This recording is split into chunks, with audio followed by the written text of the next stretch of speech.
Baik, Assalamualaikum warahmatullahi wabarakatuh. Salam sejahtera untuk kita semuanya. Yang pertama-tama, izinkan saya untuk memperkenalkan diri. Nama saya Ruswati, NPM saya 2010101117. Baik, di kesempatan kali ini izinkan saya untuk menyapa terlebih dahulu Ibu dosen, Ibu Desi Afriani, SHMH, serta rekan-rekan mahasiswa sekalian. Baik, izinkan saya untuk mempresentasikan ataupun sedikit membahas tentang bagaimana kedudukan hukum adat dalam hukum nasional, dalam tata hukum nasional Indonesia. Nah, ini tentu sangat menarik sekali bahwa di mana kita ketahui hukum adat itu memang adalah hasil dari pemikiran, pola pikir, kebiasaan dari masyarakat Indonesia. Nah, dalam hal ini bagaimana kedudukan hukum adat itu sendiri dalam tata hukum nasional Indonesia. Nah, kita tahu bahwa hukum adat itu adalah hukum yang tidak tertulis, memiliki pengaruh terhadap perkembangan hukum di Indonesia. Kemudian dalam hal ini ketika hakim memutuskan suatu perkara yang tidak ditemukan dalam perundang-undangan, maka hakim itu wajib menggali dari nilai-nilai yang hidup dan berkembang dalam masyarakat guna memutuskan perkara tersebut. Nah, ini artinya hakim harus mengerti perihal hukum adat dalam menjalankan tugas dan wewenangnya. Hal ini sebagaimana diatur dalam ketentuan pasal 5 ayat 1 Undang-Undang Nomor 48 Tahun 2009 tentang kekuasaan hakim, kekuasaan kehakiman yang berbunyi bahwa hakim dan hakim konstitusi wajib menggali, mengikuti dan memahami nilai-nilai hukum dan rasa keadilan yang hidup di dalam masyarakat. Nah, dalam hal ini wajib bagi hakim menggali nilai-nilai yang hidup dan berkembang di dalam masyarakat adalah sebagai konsekuensi dari pengadilan yang melarang atau menolak untuk menolak atau untuk memeriksa atau mengadili dan memutuskan suatu perkara yang diajukan dengan dalih tidak adanya kejelasan hukum dan tidak adanya atau yang tertuang di dalam perundang-undangan. Nah, melainkan untuk wajib memeriksa dan mengadili dari perkara tersebut. Nah, oleh karena itu peran hukum adat itu sangat penting dalam pelaksanaan tugas hakim serta juga memiliki pengaruhnya di dalam perkembangan hukum nasional. Nah, kedudukan hukum adat di dalam selaku materi di dalam di dalam perundangan hukum nasional kita, di mana ia memberikan bahan untuk pembinaan hukum nasional Indonesia.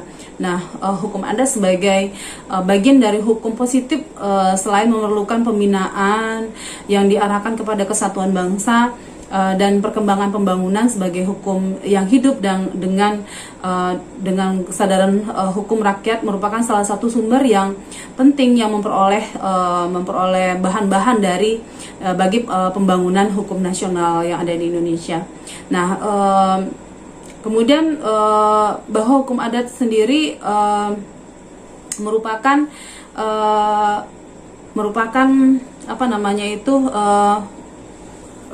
yang bisa mempengaruhi dalam pembuatan perundang-undangan yang ada di Indonesia.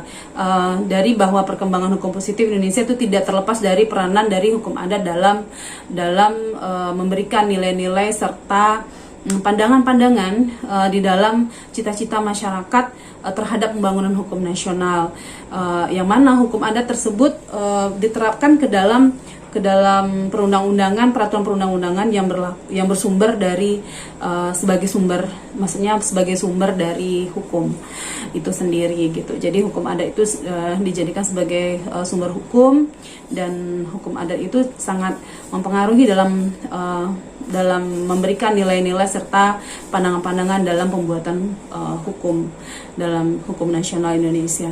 Nah, kemudian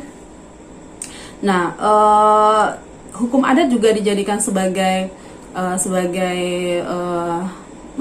konsepsi atau asas-asas hukum dari hukum adat untuk merumuskan di dalam norma-norma hukum yang baru, dan bukan merupakan penuangan dalam norma-norma yang ada dalam bentuk peraturan perundangan. Maksud saya di sini adalah hukum adat itu diambil sebagai bahan, hukum adat itu diambil sebagai sebagai bahan untuk penyusunan hukum nasional yang baru, yang pada dasarnya berarti menggunakan konsepsi atau asas-asas hukum dari hukum adat itu sendiri yang dirumuskan di dalam norma-norma hukum yang baru dalam perundang-undangan.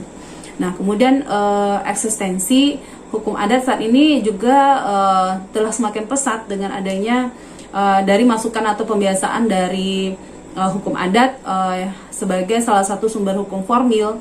Nah, kita tahu bahwa salah satu sumber hukum formil yang ada di Indonesia itu adalah hukum adat, selain dari jurisprudensi, selain dari traktat ataupun dari doktrin. Nah, sehingga tidak salah jika hukum adat dalam penerapannya itu sering dijadikan sebagai rujukan atau sumber hukum dalam hal undang-undang yang tidak mengatur secara jelas dalam hal ini.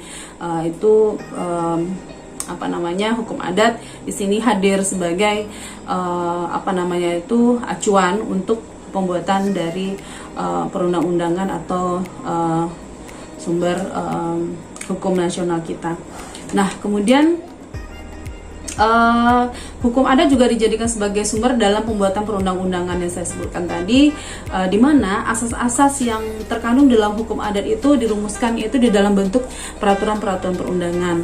Nah, penerapan dari hukum adat dalam kehidupan masyarakat bisa kita lihat di dalam hal transaksi tanah misalnya. Nah, di dalam hukum adat itu dalam hal jual beli tanah itu yang bersifat real atau nyata itu dan sifatnya juga terbuka. Nah, kita tahu bahwa misalnya jual beli tanah yaitu di atas tanah tersebut terjadi dan sah menurut hukum adat. Apabila seandainya itu dilanggar, misalnya dalam sudah penyerahan barang dari si penjual kepada pembeli, dan itu akan ada sanksi adat, hukum adatnya gitu, seperti itu. Jadi dalam hal ini juga diperlukan tidak diperlukan suatu formalitas seperti harus membawa ke notaris, harus secara membuat perjanjian segala macam secara tertulis. Nah, dalam hukum adat itu cukup dengan menunjukkan sifat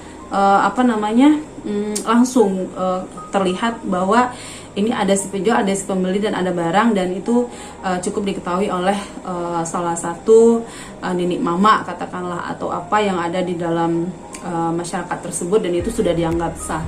Dan hal ini juga sangat menjadi rujukan juga. Jadi undang-undang PPA dalam ini adalah undang-undang pokok agraria. Nah, itu asas-asas hukum adat juga diambil atau yang dianut di dalam undang-undang pokok agraria, sehingga undang-undang pokok agraria itu tidak mungkin meninggalkan asas-asas dari hukum adat. Jadi seperti undang-undang pokok agraria itu nomor 5 tahun 1960 di mana tentang peraturan dasar pokok agraria. Di sana tertuang bahwa asas-asas tadi seperti disebutkan diambil atau dianut dari asas dari hukum adat gitu, seperti itu.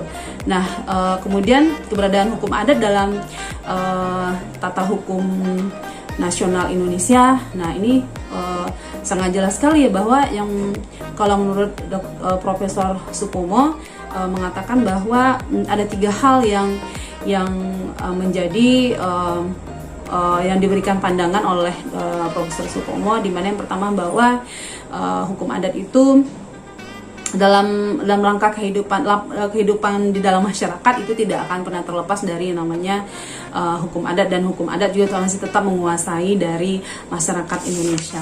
Nah, kemudian yang kedua dalam hal hukum pidana. Nah, di sini jelas sekali bahwa negara itu wajib itu menyesuaikan dengan corak dan sifat-sifat bangsanya itu dalam memberikan suatu ketetapan hukum pidana yang sebelumnya sebagaimana terjadi di dalam masyarakat itu sendiri. Oleh karena itu, maka dalam hukum pidana, dalam KUHP pidana itu hukum adat itu banyak memberikan bahan-bahan yang sangat berharga dalam pembentukan KUH pidana itu sendiri di negara kita. Nah, yang ketiga, bahwa hukum adat sebagai hukum kebiasaan atau yang tidak tertulis itu akan tetap menjadi sumber hukum, tetap menjadi sumber hukum dan dalam hal-hal yang belum atau tidak ditetapkan oleh undang-undang. Jadi bisa merujuk kepada hukum adat gitu. Jadi menurut saya pribadi kesimpulannya adalah bahwa kedudukan hukum adat itu dalam tata hukum nasional Indonesia itu sangat penting dalam hal misalnya terutama bagi hakim dalam memeriksa suatu perkara itu yang tidak tertuang di dalam perundang-undangan, dia bisa mengacu atau mencari dari hukum yang tidak tertulis seperti hukum adat gitu. Jadi hakim juga wajib menggali informasi dari hukum adat dan memahami, karena itu yang melatar belakangnya adalah dari masyarakat atau kebiasaan dari masyarakat itu sendiri. Jadi harus dijadikan acuan dalam mengambil suatu atau memutuskan suatu perkara hukum tentunya. Kemudian hukum adat juga disebagikan sebagai sumber hukum formil di dalam hukum nasional Indonesia, sehingga saya memiliki pendapat bahwa peranan hukum adat itu sangat-sangat penting sekali dalam tatanan hukum nasional Indonesia dan pembangunan hukum nasional ke depannya. Baik, demikian pemaparan singkat dari saya. Saya harap ini berkenan di hati Ibu dosen. Mohon maaf atas segala kekurangan. Semoga kita semua selalu dalam keadaan sehat walafiat. Demikian saya tutup dan saya sudahi dengan wabillahi taufik wal hidayah. Wassalamualaikum warahmatullahi wabarakatuh. Bye bye. Terima kasih.